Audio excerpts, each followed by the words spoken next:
અને પંડિત ચાણક્યએ હૃદયમાં ગાંઠ મારી હતી. સંકલ્પ કોને કહેવાય? જ્યારે જ્ઞાન પોતાના આચરણમાં આવી જાય ત્યારે પરિણામ શું આવે એની વાત.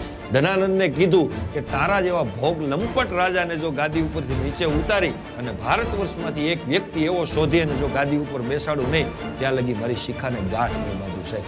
અને ટૂંકા સમયમાં એક સામાન્ય છોકરાને પોતાના જ્ઞાન વડે ટ્રેનિંગ આપી અને મગધની ગાદી ઉપર ધનાનંદને હરાવી અને બેસાડી દીધો ચંદ્રગુપ્ત મૌર્ય.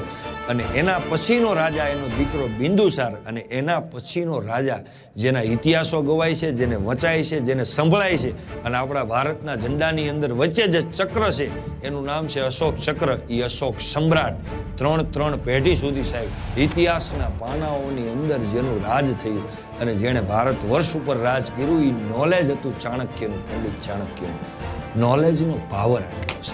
એટલે એકની એક વાત વારંવાર કરવી પડે છે કે કોઈ પણ વ્યક્તિને શાંતિથી સાંભળવો, એ વાત ઉપર વિચાર કરવો અને સુધારો કરવા જેવું લાગે તો તરત કરી નાખવું. કારણ કે દુનિયાની અંદર અનમોલમાં અનમોલ વસ્તુ જો કોઈ હોય તો એ છે જ્ઞાન.